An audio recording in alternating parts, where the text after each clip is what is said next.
over. I was in a 4, leveled up to the Rover. Feeling like Blake, I'ma put him on a poster. I don't really play when it come to my checks. I've been in the gym, so you know I gotta flex. If I shoot a shot, then it's gonna be a wet dog. I'm coming for these meals, I ain't taking no less. Yeah, I ain't really taking no less. Now they tryna send me that text. I ain't hit them back, they stress. I'm needing hundreds on hundreds, cause that's what I'm worth. Show me the finish, I'm getting it first. Show me the best, and that's me and my worst. I need that money, I'm getting it now. I'm at the top, but I started way down. I told them hundreds of times that I'm really done waiting. I swear that I came for the crown.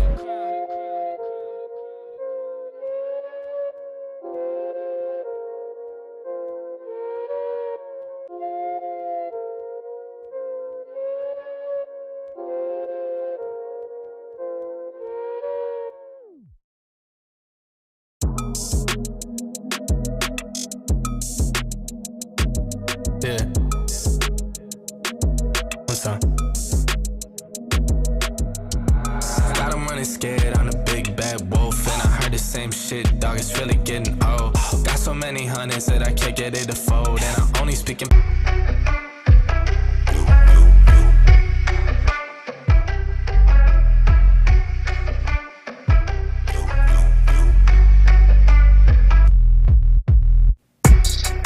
Back after a couple of weeks off for playoff volleyball and soccer, the OH.Report video pod returns in prime time again here on a Monday night. I'm Brian Skrotsky, hanging out with Travis Berardi tonight, side by side. Kind of the OH.Report's version of the Odd Couple, I'd say. Yeah. Yeah, but I'm just excited. I'm giddy. You know me, the baseball fan. I can't wait for what we have in store tonight. Travis got a big old grin because we got some special guests lined up, including 2 in studio with us tonight. We got a couple members of the Ontario football team. That's right. And state runner-up baseball team. Yeah, we'll get there, Yeah, Travis. We got Peyton Duke and Carter Weaver hanging out with us. We also got your top plays and your phenoms from week number 11, so we've got a playoff version of that. We'll hear from Lucas Wickiser, who's going to be joining us about the undefeated Buckeyes and kind of the letdown for the Browns up in Seattle. Plus, who had the biggest playoff upset of the week? I think that's an interesting question. All sports, we'll dive into soccer, volleyball, football, and who we thought had the biggest letdown. But we begin with a very special guest tonight, a 3-time World Series champion who played in more games in the majors than any man ever, Travis, accumulating more hits than any man on planet Earth in the pro game. Ladies and gentlemen, please welcome Charlie Hustle himself. That's right, Mr. Pete Rose, Ohio's own. Pete, how does a legend like yourself spend just a regular old fall Monday night? What's going on? Well, it's a pretty good night right now because, I live in Las Vegas, and the Raiders are on Monday Night Football. That's right. The World Series is about to start. My buddy Max Scherzer's pitching, who I worked with when I worked for Fox. And, of course, hockey's in full swing now. We got a great hockey team here in Las Vegas, Stanley Cup champions, the Golden Knights. So, hockey season started. So, hey, you turn the TV on, you're going to get some kind of sports whether you like it or not. Yeah, I heard today's like the equinox for sports. You know, we got football, we got the hockey, we got the Major League Baseball going on, NBA, of course. So everything, all the action's going down tonight, Pete. But I'm curious, because it's spooky season, do you even dress up when you go out? When you're Pete Rose, do you have to wear a costume when you go to a party, or just kind of throw on the old jersey? I'm going to wear a skeleton jersey tomorrow night. I'm just going to my girl's house and sit out in the front yard on a table and give out candy to the kids. And I got another gig I'm going to do tomorrow. I'm going to give all the kids, obviously candy, but I'm going to give them all a $2 bill too. Oh, okay. So I'm sure there's a lot of kids trying to find your neighborhood tomorrow night now, since the word's on the street, money and candy. What about like some old playing cards? You ever hand out some Pete Rose playing cards? Probably the parents would want to have those more than the kids, I assume. Nah, I don't have a lot of those, but I don't think kids really collect cards like they did when I was young. The value's there if you get the right card, but hey, I think one of my rookie cards is worth about $20,000 if it's in mint condition. Ooh, so I wish I had about 50 of them. I'd be in good shape. Do you have a collection of your? No, I don't. But do you guys have an opinion on this? Let me explain something. Yeah. We got 2 teams in the World Series, We got all these other sporting events going on. How do you think this World Series is going to be rated as far as ratings on TV? Because neither team was expected to get to the World Series. And I don't hear a lot of people, especially in this town, talk about the team from Texas or the team from Arizona. So, they'd rather have a team from New York or a team from LA or a team from Philadelphia or Atlanta who's had a great run recently. So what's your guys' opinion of that? Do you think it's going to be a well-watched World Series or not? Well, Pete, I'm going to be watching because I'm an all-around baseball fan. I think because there are, I guess, smaller market teams, you don't get, I don't know how many people are big fans of the Rangers, or I don't know how many people are fans of Houston, especially after the whole garbage can and all that, the controversy there. They might be rooting against, but I'm watching. I think diehard baseball fans are watching, but just because of the smaller market, the bigger teams, the bigger names being knocked out, maybe it will drop the ratings down. But like I said, I'll be watching. Well, I'll be watching too, but I just think there's probably more interest in the game if other teams would be in there, especially when you got two teams that no one even picked them to go to the playoffs when the season started, and now they're playing in Game 3 of the World Series. God bless them, but I hope it ends up being a good World Series. I hope it's good for the game of baseball because, I'm not in baseball, but I certainly watch more baseball than anybody And I'll be watching tonight's game and the next game and Game 6 and Game 7 and hope it goes 7. And anytime you have a 7-game World Series, it's more exciting for fans. Yeah, always as opposed that. To, I remember like one the time underdogs we swept the Yankees. in there, Pete. Who should be in the World Series, though? Since these two teams weren't expected, who were the projected top dogs that everyone kind of anticipated be duking it out for that World Series crown? Well, I think based on the year they had this year, you have to consider the Atlanta Braves. I mean, they had a wonderful year and they set all kind of records. And it's up for grab in the American League because the Yankees had a bad year, Red Sox had a bad year. I guess Texas, deserves to be there. They got some really good players, but there again, the World Series, you're looking for household names. You want to see Aaron Judge. You want to see this guy. You want to see that guy. And they're all in the same boat that you and I are in, and that's from home watching on TV. One thing you don't want to be is a baseball player watching a World Series from your living room. Yeah, that's a great point. But since you brought up like kind of the brand name and one of those guys, the household names, you're clearly that, Pete, in the history of baseball. There's not too many that I think folks would slot ahead of you in terms of greatness. So I'm curious, since I know you're a humble guy and you're a historian, if you watched a lot of baseball, where do you rank in your own hierarchy of best all-time players? You talking about me now? Yeah, I'm talking about Pete Rose. Where's Charlie Hustle on your list? Yeah, well, ask my sons. They'll tell you where I am. You got to ask my sons. But there again, man, I had so much fun. Listen, I played against Mays, and I played against Aaron, and I played against Clemente. And if you want to know somebody I wish I'd have played against, but if I did, I wouldn't be talking to you guys right now, and that would be Babe Ruth. Babe Ruth is the greatest baseball player ever to play the game of baseball, as far as I'm concerned. He still has home run records in the World Series today, 2023. And you got to remember, when Babe Ruth was hitting that ball out of the ballpark, the baseballs were like rocks. If Babe Ruth was playing today, he did 60 to 70 home runs because he was so big and so strong. And he had a 340 or 350 lifetime batting average. So Babe was really a complete player.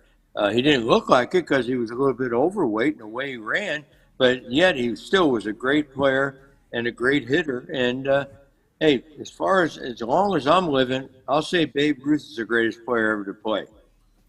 All right, so I was having this debate actually with my friend last night. I said you was going to be on the show, and I'm like, so where do you put Pete Rose all time? So we came up, we had the Babe, of course.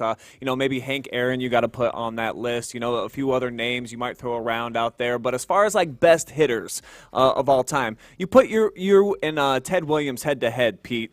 What do you think about that matchup? Who was the best at the plate between you two? Ted Williams probably. Ted You give him Williams the was nod? a three. Yeah, he was a 340 hitter. You know, I was a 300 hitter. I got the most hits. But one thing I did that other guys did not do in the world of baseball, actually in the world of sports, okay? And I got like 26, 27 major league records. And the best record I have, listen to this now. I played in 1972 winning games. Whew. I played in 1972 games that my teams come out ahead on a scoreboard. That's about 250 more than the guy second, who's a guy by the name of Carl Yastrzemski, who was a decent player himself. So when you play sports, guys, and you know this, you play to win. You hope you can win. And I was always affiliated with great players, and I played with a Hall of Famer at every position. Bench, Schmidt, Larkin, Morgan, Perez, Frank Robinson, Tim Raines, Andre Dawson, right-hand pitcher Tom Seaver, left-hand pitcher Steve Carlton. Those are the kind of players I had on the teams that I played on. So that's what it's all about, winning. You know, if I was a baseball player, I'd hate to be home watching this game tonight. I'd rather be there playing in this game tonight. And I only got to play in 6 World Series. That's, 6 out of 24. That's not bad because take a guy like Ernie Banks, a great player, Hall of Fame player. Never got to play in the World Series. Hank Aaron didn't play in that many. Willie Mays did not play in that many. Clemente only played in 1 or 2. Because the World Series is for the great players. It's for the exposure of the sport. And that's the way I look at it. And I want to see the Aaron Judges and all the great players playing today play in the Fall Classic, because that's what it's all about. You got to get there somehow. You got to figure out a way to win more games than anybody else during the season so you can play in the playoffs and win the playoffs and get to the World Series. Because that's the ultimate of every player is to play in the World Series. Yeah, absolutely. And you have to say the game has changed since you ended playing in the late 80s. How has money changed the game? Now, back in 1986, $2.8 million was the most that a player was making in the majors. That was your former teammate, George Foster. This year, name you mentioned, Scherzer, also Verlander, making $43 million a year. Just how much has money changed the game? I don't think it's changed the game. It changed the way the players approach the game. I mean, baseball is a very, very, very, very, very good occupation, if you want to know the truth. But I don't think most players are worrying about making $40 million, because if you're a good player today and you're in the right situation, you're going to make a lot of money. You're going to make a lot of money. Even players that don't even get to play are making a lot of money. But how much money you make don't make you a player one way or the other, as far as I'm concerned. And I'm going to say, if you can negotiate $40 million for a salary for yourself, God bless you. You got a great agent and you did a good job. Now, are you going to be mad if you only got $30 million? Are you going to get mad if you only got $20 million? It's all good. It's all good. They got the money. I like those numbers. Baseball's playing it. Mm-hmm. Hey, basketball. There's basketball players making 35 to 40 million too. I mean, sports is the way to go if you want to make a good living today, but you got to produce. And some of us couldn't. A lot of us couldn't. But I just don't like guys that don't approach the game the right way. You owe it to the fans to bust your ass when you're playing a game of baseball, because those are the people spending the money to get you those salaries, to turn on the TV, to get those TV contracts. And where's it going to end, though? It's not going to end. There'll be a guy next year probably making $50 million somewhere. And eventually, you're going to have someone making $70, $80, $90 million. I'm not mad at him. I envy him. I wish I could have made $50, $60 million. But my mom and dad had me at the wrong time. If only they could have hold out. Yeah, I got somebody to blame.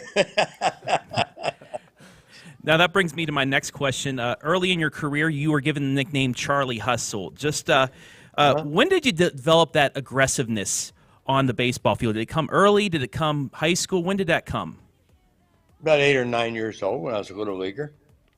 I played the way my dad told me to play. You got to go out there for 2.5 hours, bust your ass, try to win a game. If you don't, you come back the next day and try to win the game. Even in Little League, I was a winner. My teams were always winners. Didn't win every year, but we won a lot of years. And let me tell you something. It's a lot more fun to go to the ballpark and participate in the games if you know you got a good chance of winning. And I owe all of that to my teammates. Hey, I had 3 Hall of Famers batted after me. That would be Morgan, Bench, and Perez. Mm-hmm. Now, what position? That's a pretty good position to be in. That's why I scored over 2,000 runs. It wasn't because I had nothing to do with scoring the runs except getting on base. I only was responsible for 160 runs. That's how many home runs I hit.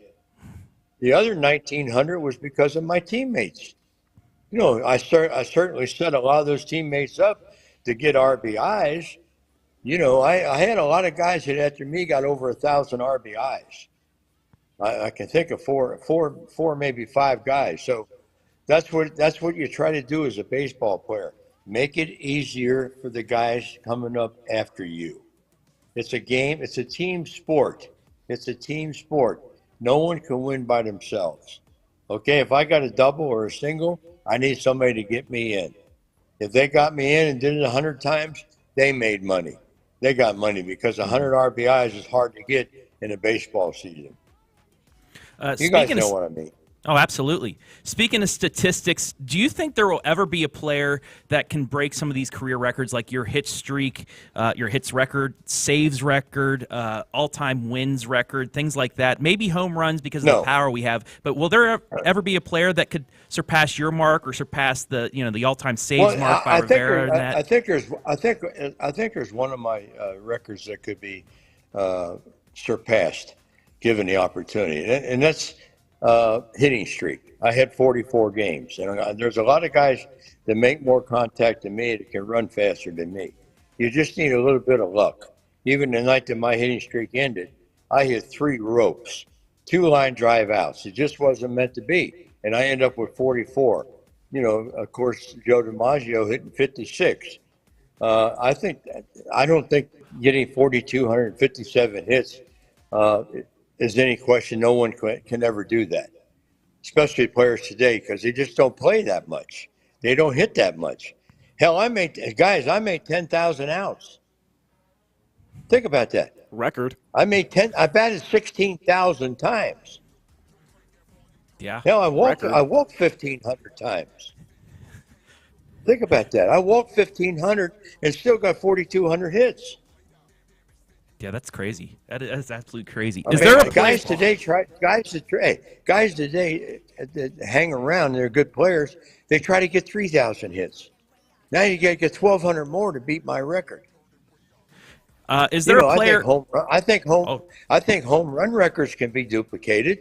Yeah, I think there's guys that can hit more home runs than what these guys are hitting today. You have to have one of those years where everything goes right.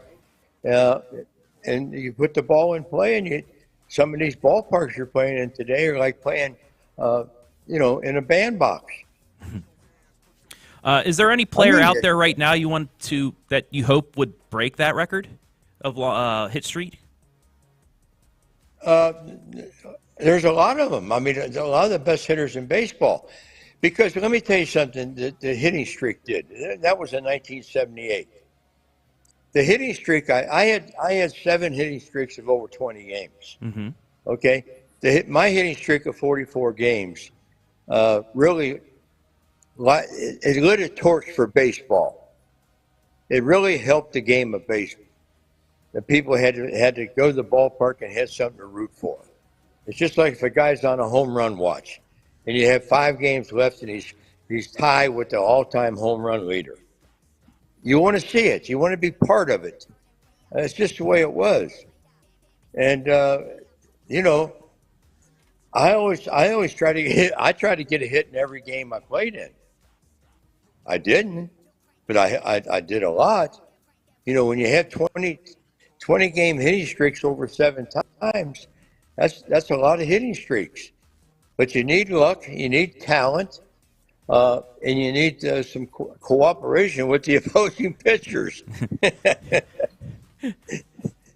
Well, we got some young talent here in the building tonight with us, Pete. A couple of high school kids went to a state championship game just this last year. And Yeah. I know one of them you got to work with on his hitting when he was just a freshman. He's going to be a senior this year. So well, we're going to toss it over to these Ontario Warriors. They got a couple questions to throw at you. Okay. All right. Hey, Pete. I guess my first question is, what was your favorite baseball field or stadium you've ever played at? That's a good question. I liked AstroTurf, and when I played, Philly had AstroTurf, Pittsburgh had AstroTurf, Cincinnati had AstroTurf, St. Louis had AstroTurf, Houston had AstroTurf, and San Francisco had AstroTurf. And not because it helped you; it just helped you play the game. Because one thing you don't need, especially when I played, because we had a good team, we were always destined for the playoffs. You don't need double headers in September. And when you have rainouts, you have to play the games in September, because double headers in September mean you're going to get a loss, because it's hard to sweep double headers. And on AstroTurf, I don't ever remember getting rained out in Cincinnati. And it rains a lot in Cincinnati, as you know, from being from Ohio.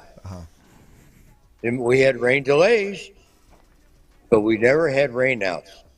Sometimes we didn't start the game till 10:30 at night, but we still started the game.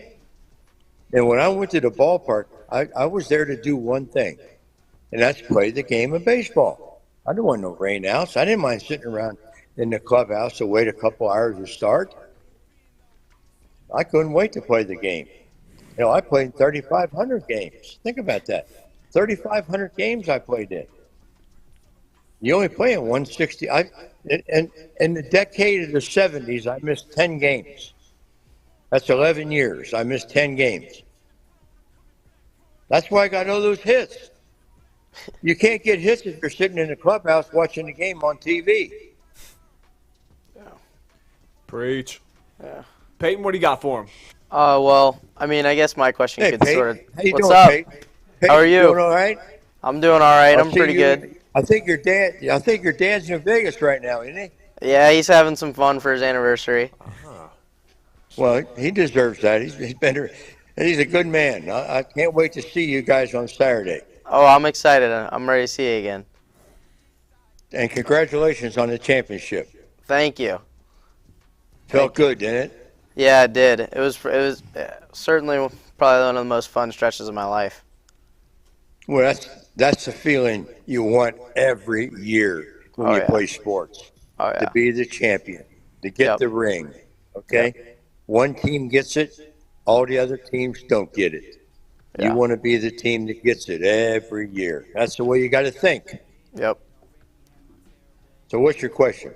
Well, I guess is Shohei Ohtani. How long do you think he can keep up at the pace that he's going? You know, being a two-way player. You know, do you think that, and how Well, I much don't of an know, impact I does don't that know, make for Peyton, baseball? Yeah. Well, it's good for baseball. He's a great player. But we already seen him break down. Yeah.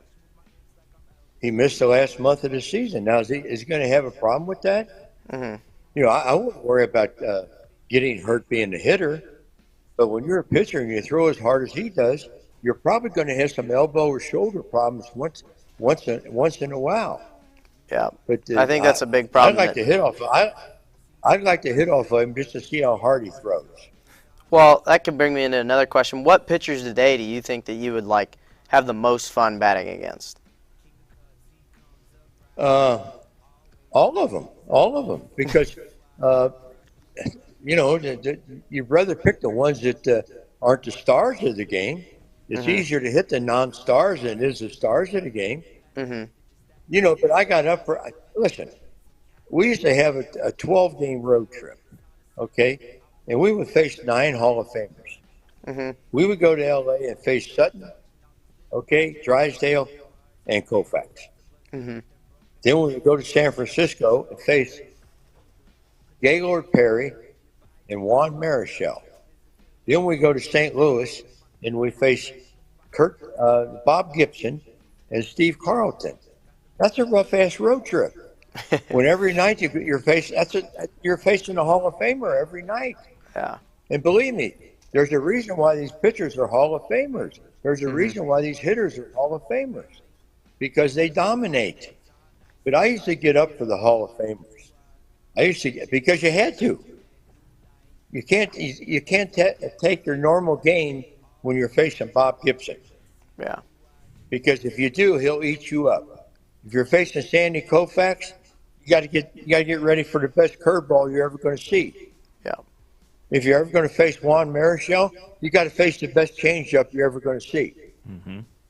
You face Don Drysdale, he's going to pitch you inside, and he don't care if he knocks you on your ass. How much do you think? That's just the way they were. How much do you think the increase in velocity from these pitchers has changed the game? Well, I faced guys who threw 96, 97. Mm-hmm. What do you think Bob Gibson threw? Yeah. I mean, every big leaguer can throw hard. Okay? But can you throw it where you want it? See, they'll never make a fastball. And Abner Doubleday invented baseball, okay? He did not invent baseball where you could throw so hard you can't hit it. Yeah. Big league baseball players, as you know from being a little league player right now, high school player, you thrive on fastballs. You don't care how hard a guy throws, unless he hits you in the head and you got a helmet on. Yeah. Right? You don't worry. I don't care how hard a guy throws, because most guys who throw so hard, Peyton, the ball don't move. Yeah. I'd rather face guys that throw 95, 96, 97 than I would facing Greg Maddux. Yeah. Greg Maddux would throw 90, 91, but his ball would move 2 feet. Yeah. I don't think he did, but his ball actually acted like he cheated. I know he didn't, but that's the way his ball looked. Yeah. That's just the way it is. I didn't care about who threw hard. They're not going to throw so hard I can't hit it. But there again, everybody don't throw hard. Yeah. Everybody don't throw strikes. Everybody's different. And the easiest place to hit today, guys, believe it or not, is the big leagues. And I'll tell you why. The pitcher's control is better. The umpires are better. You're facing the same guys year after year after year. Does that make any sense? Oh, yeah. I hated to face guys I never saw before, because it took me a couple at bats before I knew what they threw. Yeah. So what I'm telling you is, as a young player, if you're facing a team you never faced before, watch the pitcher warm up before the game. He'll go in that bullpen and he'll show you for 20, 30 minutes what he throws. He'll make a sign for a fastball. He'll make a sign for a curveball. He'll make a sign for a changeup. He'll make a sign for a slider. Yeah. Then you get in the game. Then it takes you a couple at bats. I could not listen to this. I could not hit guys I never faced before. But once I faced them and wrote down in the back of my mind what they threw, then I'd wear their ass out. Yeah. That's just the way it was. You got to do your homework. Yeah. Hitting a baseball is all about doing your homework. Well, Pete, I imagine you get asked all the time out in public, and you're a man of the people, your top piece of advice that you would give to a younger athlete trying to make it to the majors like you did. If you have one little nugget that you really like to share and give out, what would you say to a youth player trying to make it big? Well, first of all, everybody that I'm talking to right now, as far as playing baseball, young guys, can do something. They can do one or the other. And all you want to do, if you're a hitter, go out and hit. Go out and hit every day. If you're a pitcher, go out and pitch every day, every fourth day. Throw strikes. Okay? If you're a fielder, take your ground balls. Don't make errors. There's two phases of the game of baseball, or sports in general. Offense, worry about your offense when you got the bat in your hand. Worry about the defense when you got the glove on your hand. Don't go out and play defense and worry about batting. Don't get in the batter's box and worry because you made an error 2 innings ago. It's going to happen. It's going to happen. Practice. Practice. Prepare yourself. You can never practice so much. I took more batting practice than anybody. Anybody. I'll bet you. You guys will get me gambling again because I'll bet you I took more batting practice than anybody. I ain't taking that bet, Pete. I've seen too many videos. Too good in the box. That's just the way it was. I used to love to take batting practice because I figured everybody was watching me. Because I worked hard in batting practice. Yeah. The only difference in batting practice in the game, when you take batting practice, you hit every ball hard. Because it's a 75-mile-an-hour fastball right down Broad Street in the express lane. Well, Pete, hey, we're very excited. It's 95. Huh? What? We're pretty pumped to have you coming out to our city here this weekend on Saturday. Got the fundraiser going to be going on out at Westbrook Country Club. And I know you're going to be telling some stories on Saturday night. People are going to be lining up the block to hear them.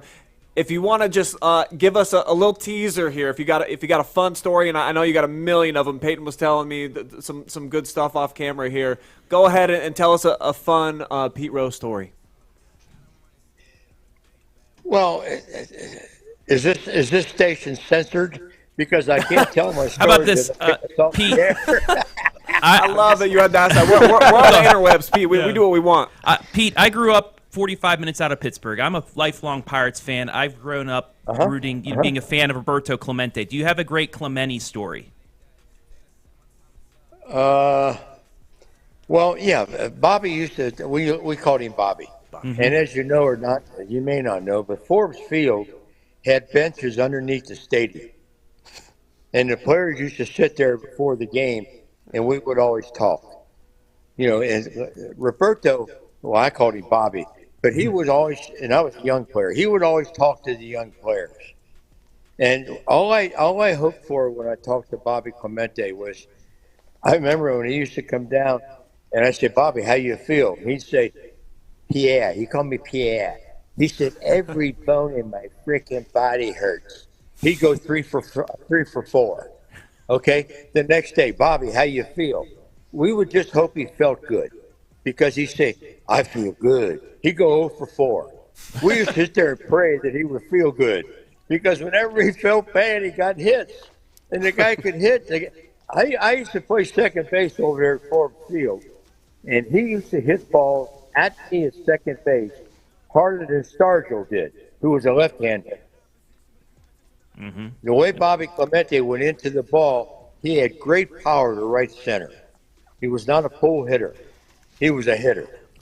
And I always battled guys with Pittsburgh for the batting championship, whether it was one of the Alou brothers or whether it was Metlock.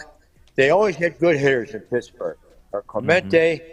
You know, I went down to the last at-bat of the season one time to beat Bob Clemente out for the batting championship. The only way I could lose is if I went 0 for 4 and he went 4 for 4. It's the last game of the season. I'm playing in Cincinnati, okay? And I'm 0 for 3 and he's 3 for 3. And I got a hit and he went 0 for 1, made an out. And I won the batting title by 1 point. I mean, you want to win the batting titles because that's all you had to negotiate your new contract with. Mm-hmm.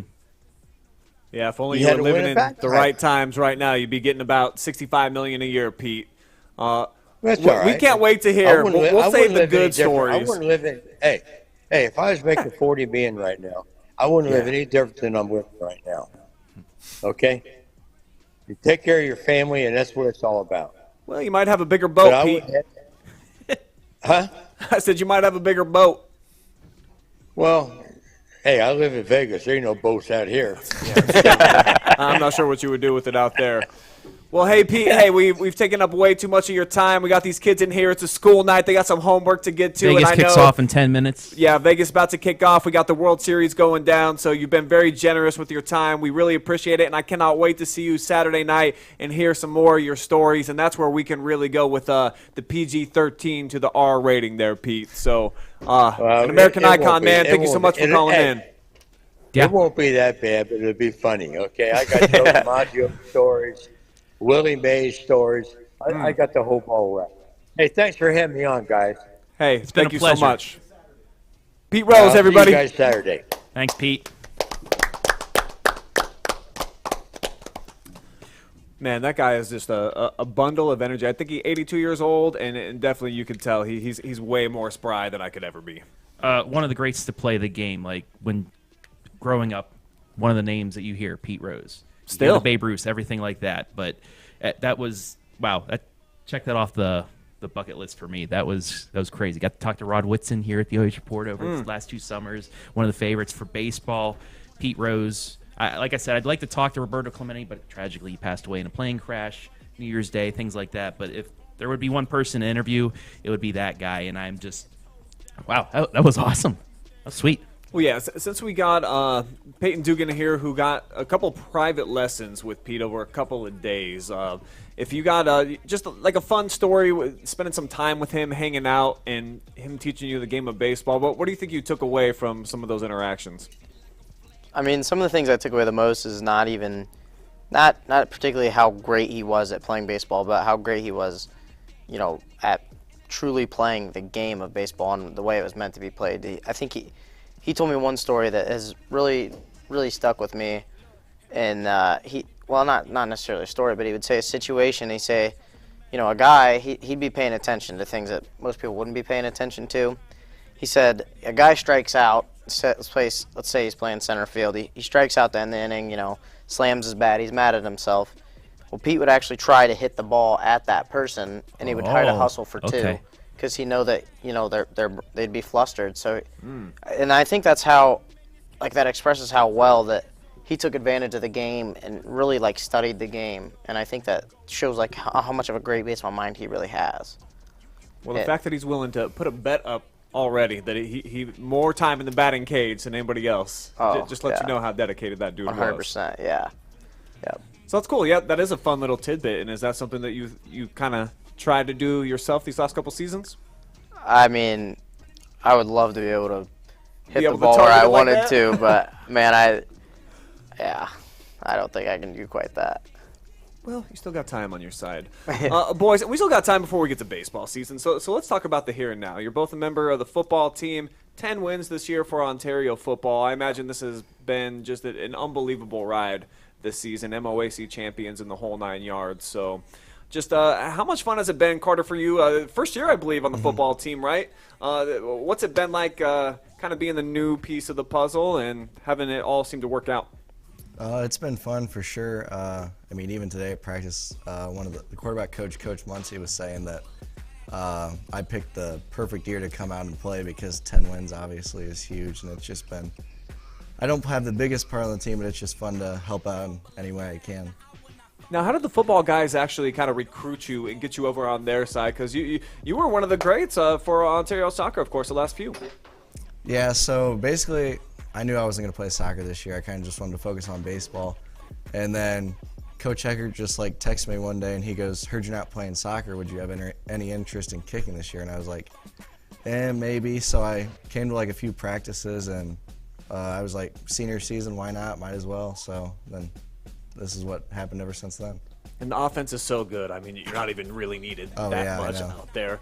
So talk about that, Peyton. The fact, I think I read 11 different dudes have scored touchdowns on offense. Just being a part of a system that everyone's getting involved. There's got to be so many smiles and handshakes and high fives this year. It had to have been awesome. Oh, it's been great. I mean, our coaching staff has done, what an incredible job getting everybody the ball. I think we even had one game where we threw a guy out there that hadn't caught a pass all season, and he was able to, just catch a pass. And then actually I think a couple games later, Grayson Bias, he doesn't catch the ball much, and I think he was our leading receiver for the game. And it's just, I mean, it's awesome, and having a great quarterback like Bodpin, kudos to him, man. He gets that ball to all of us.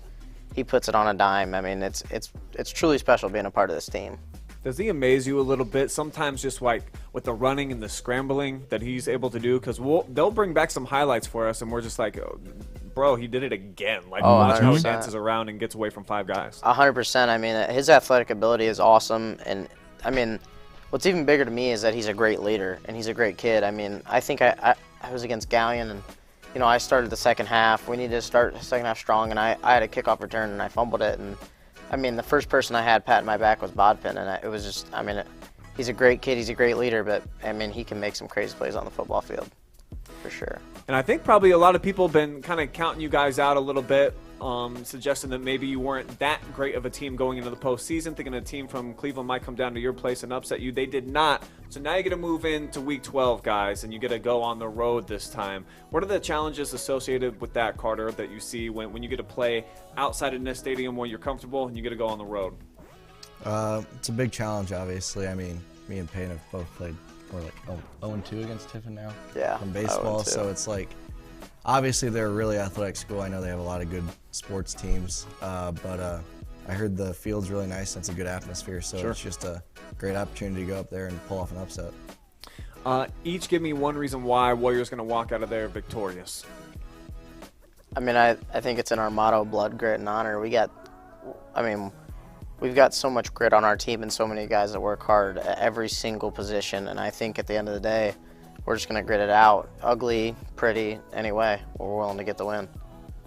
I'll say leadership. I mean, we have 21 seniors this year on the team, so just having the people who've played for 4 years was just huge to have those people playing besides you.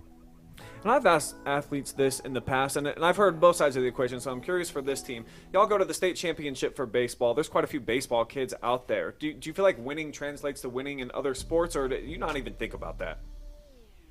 I'd say it does. I think just the experience you have playing in front of that many people is just, it carries over in other sports, because like playing in front of a bunch of people on a Friday night is like just as cool as playing in front of them in the state tournament. So it kind of just like carries over, and you don't feel as much pressure because you've already been at like the top stage of high school sports playing in the state championship. So it's like you already have that experience. And I definitely think, you know, like the baseball team going to a state championship like lights a fire underneath. You know, I think our coach, and all of our players, I think they want to be like, well, our names want to be in that state championship kind of conversation as well. And so I think it's helped our programs in a good way to want to be eager to get where we were, and especially with the way that our baseball team brought the community together. I think that we really want to feel an urge for every sport like that, and not just one sport. And Trav, you were there with them for a lot of that tournament journey. I mean, it was pretty crazy how you guys caught fire going from that opening round game where you almost lose to Sandusky at home. Yeah. And think about how none of that could have happened. Yeah. You know, a hit here and out there. But yeah, it was really cool to kind of follow that whole journey. Yeah, the lucky shirt was smelling pretty rank when we got to the state championship game. But second that. The lucky shirt. Anyway, that was a fun ride with you guys. But one of the mainstays of that run was your pitching staff, and your 3 main pitchers, you two and Walters, are coming back. Yeah.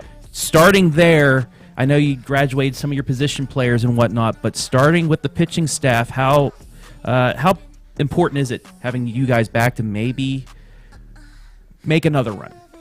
I mean, not just because I'm a pitcher, but I think it's the biggest role you need. Mm-hmm. I mean, defense wins championships.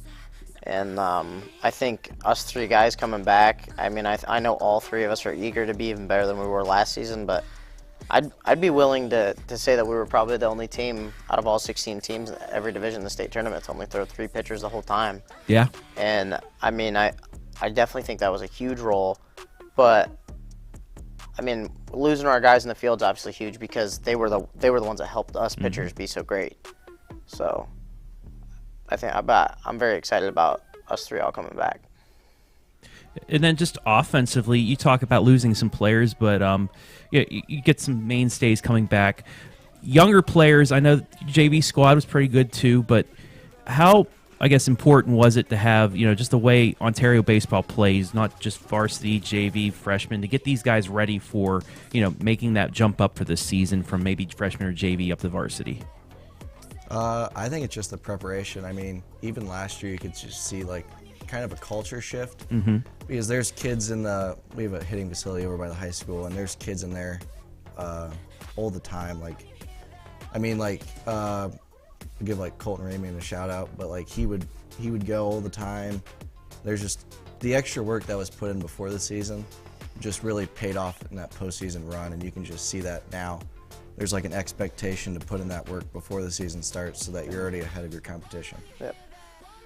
And just the coaching staff as well, starting with Coach Ellis.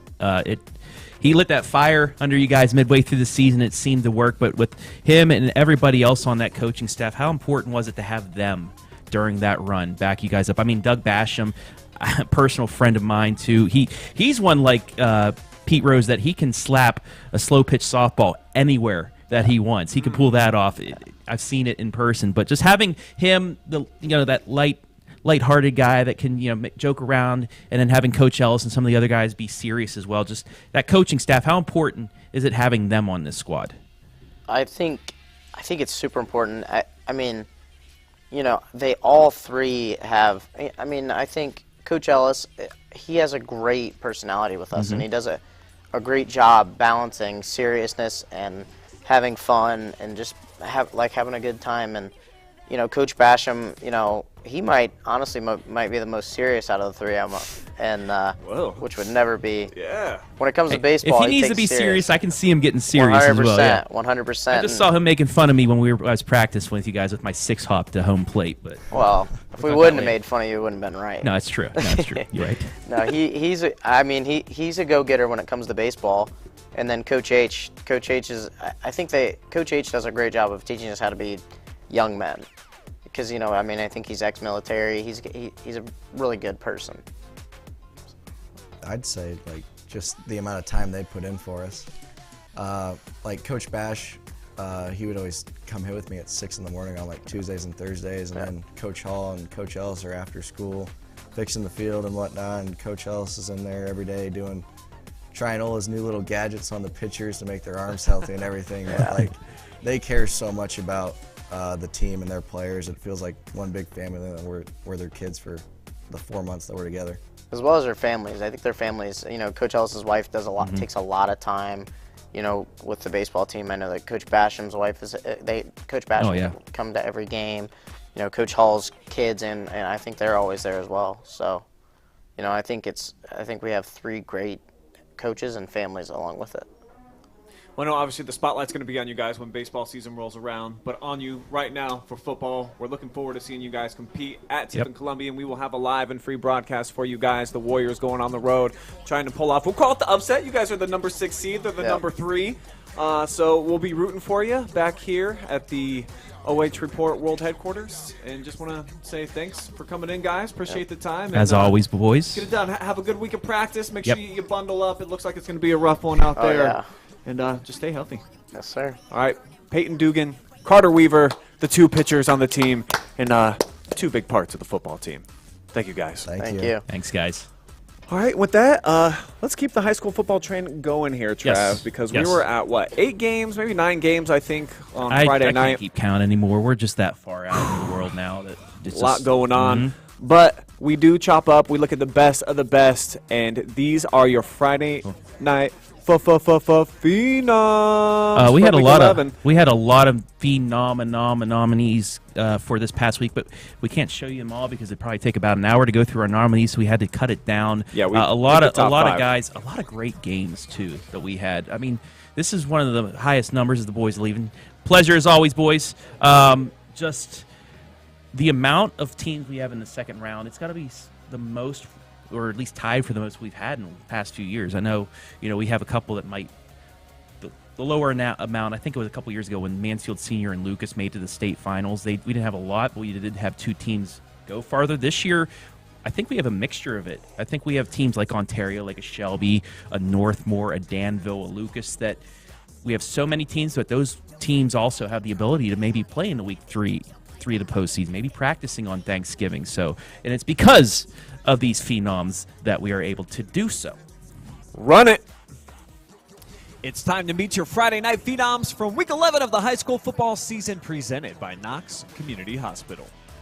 Nominee number 1 takes us out to Jeromesville, where this Lucas Cub was feasting on Falcons like they were mini-sized Halloween candies.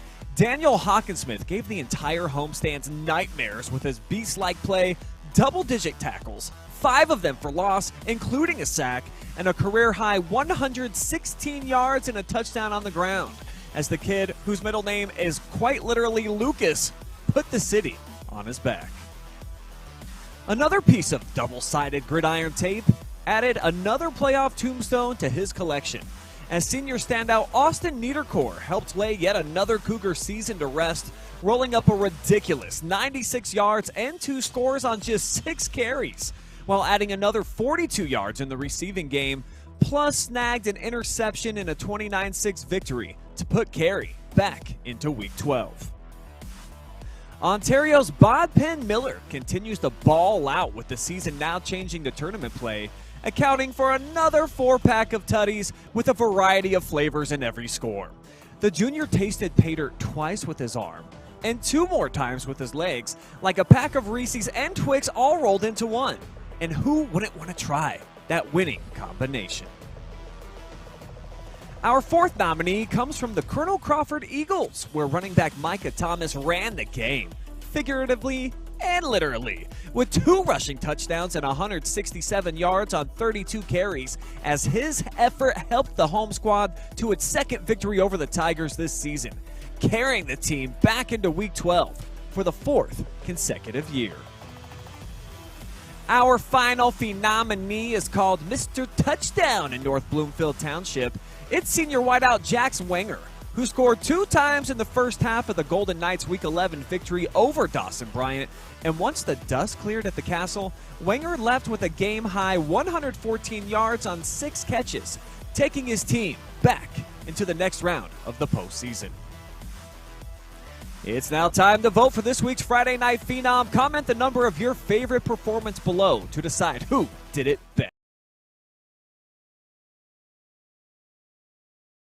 Right now, if you get in your vote while we are live on the air up until we go off, it counts as not 1 but 2 votes. So those are your phenominees, but we also had some top plays. Here come your top cuts from Week 11. Here come your top plays from Week 11 of the high school football season, brought to you, good folks, by Knox Community Hospital. Let's start off our countdown with a career-best 88-yarder from a dude who typically doubles as a bulldozer in the trenches. But this dozer got himself a set of wheels. That's junior fullback Daniel Hawkinsmith, breaking to the next level and rolling into the end zone. We're going to show it to you one more time as he's going to rumble through the scrum and break loose for a lengthy TD run to help his Lucas Cubs get some revenge over Hillsdale. Nominee number 2 comes from Ontario, where Lutheran West is driving for a game-tying score, but Quentin Frankhouse ain't having none of it. He's going to high point the ball and rip it from the grasp of the Longhorn receiver for a huge INT, a crucial early takeaway as the Warriors would go on to win it by 9. Our 3rd top play nominee proves just how essential kickers are. Colonel Crawford's Lucas Foy sent a 44-yard kick flying to put his Eagles up 17-zip just before the half. And let's roll back that beautiful boot footage and show off Foy's beefy leg, sending the football airborne, just like the mascot on his uni. Nominee number 4 would not be denied the end zone on Friday night as Northmore's Jax Wenger catches the screen, and despite 8 Hornets staring him right in the face, the speedy wideout swats his way through en route to an opening score. No Hornets were actually harmed in the filming of this top play as the human swatter zips through the hive into the honey hole. Top play nominee number 5 brings us some special team shenanigans as Galleon Tiger Lincoln Tyrell pounces past the block and gets all of this punt, and then drops on top of it in the end zone just after the Falcons' first possession of the second half. Tyrell had been hungry for a block all night long and finally was able to sink his teeth into a big one, letting Firelands know their punishment was far from over. Vote for the best play of the week right now by submitting a comment below. Here come your top.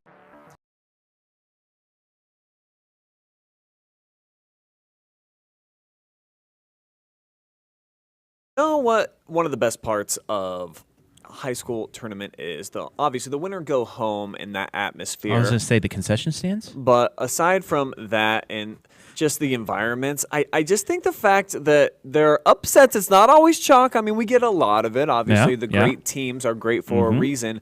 But the upsets, sir. So what was one that caught your eye from this past week, whether it be district volleyball, soccer, football? What'd you see? Well, we didn't have an upset, but Buckeye Central was the top seed over Monroeville.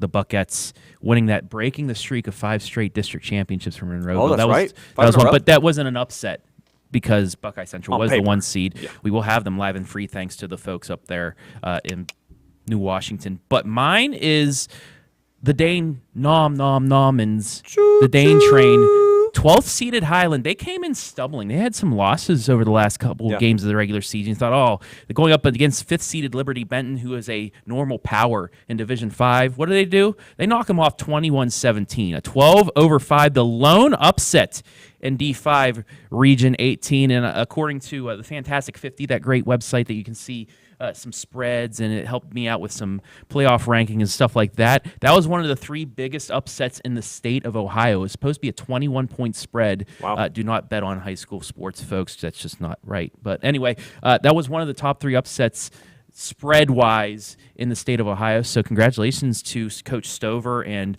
Dane Nom for getting that victory and moving on to Week 12 against number 4 seeded Oak Harbor. So we'll see if they can get back-to-back upsets there. But congratulations to Highland. That was my upset of the weekend. How about you? A couple of nuggets for you, just real quick, because Tim Street does a great job at all the analytics and stuff for the OHSAA. No number 1 seeds got upset this last week. There was only 3 number 2 seeds that got beat. And overall, Travis, there was only 2 regions that were chalk from top to bottom. So there were upsets. Yep. And what do we got? 28 different regions in the state. So only 2 of them were the home team won in all the games. I thought that was pretty fascinating to see. Most of the and then a lot of the 9 seeds won on the road. Lucas. Yeah, Lucas. 18 of them, as a matter of fact. Yeah, but 1 seeds, 16-0. Yeah, 16-0, Yeah. as it should be. You don't see the 1 seed lose. I don't think there were any games that were even kind of close as well. 4 seed, that was a close one. That almost was 23-5 until Northmore made some very big changes in that second half to pull off the win. But is there let's see, what was it, the 5 or a 7 seed or a 6 seed, whatever Martin's Ferry seed was, East Knox, the 12. So it's 12-6. Yeah. That's Bulldogs 5, yeah. Bulldogs one of 6 number 12 seeds to win in advance. 4 number 11s, 8 number 10s, and 4 number 13s. But, an upset that I think really surprised me, and people will probably be like, dude, did you see what happened during the regular season? But number 1 Ontario in girls soccer taking on Madison, a team that for whatever reason just owns headspace in the Warriors rent-free for years now. I really thought because they had the 2 best playmakers on the field outside of Nevaeh Lewis, those 2 sophomores, they had the senior goalkeeper, played really well this year. Not just did they lose, they got shut out for the first time all year. They played number 1 Medina in Division 1, the undefeated, crazy Killer Bees. They scored, yeah. And they at least scored in that one. They were averaging 5.5 goals per game, and they just never really found a groove where they were consistently peppering the goal with shots like we've seen in every other game that I've seen Ontario play in this year. So Madison clearly beat them in the regular season 5-2, and they've proven that they're a really good team. Just knocked off Clear Fork, so back-to-back wins over teams that are ranked in the state in the top 15. But I was pretty surprised to see Ontario not be able to push towards the end of it. Madison with that kind of game icing goal with about 5 minutes to go. Yeah, I was watching some of this as I was heading down to Fredericktown for volleyball. Well, actually Mount Vernon for Fredericktown's volleyball match, and it seemed like Ontario, they were getting shots, but they were getting them they weren't angling those shots. They were shooting them right at the keeper, and a couple of those long distance shots that you're used to seeing from Pittman and company just off target. I don't know, maybe that pitch at Lexington's just bad luck for them. That the other teams maybe put some bad juju on there for Ontario or something. I told because Greg Atkinson they might want to have an exorcism out there during the off season.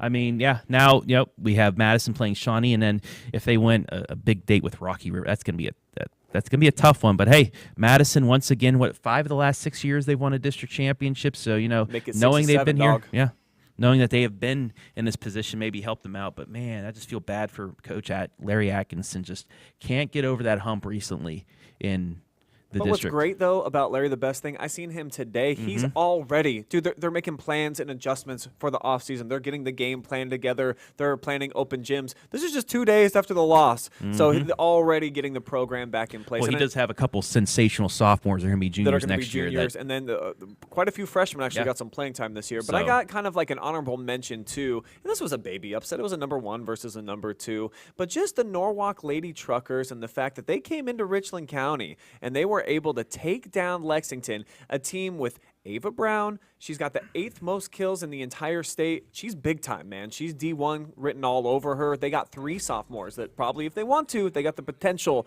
to be D1 caliber volleyball players. To see Norwalk not just come back and win it in 4 sets, I was pretty surprised that they were able to close them out, and they had all the momentum in those last couple of games. Not only that, I was watching that on the way back from Willard for the Buckeye Central match, but it seemed like every overpass they had, every deflection fell inside the lines. Not only did they have the ability, they had the team that beat Lexington, but everything was falling their way. They were getting in the way of those rockets back at them and deflecting them back over, and Lexington used to just getting the kill, maybe not in position to receive it back, and Norwalk was just pelting them right back over.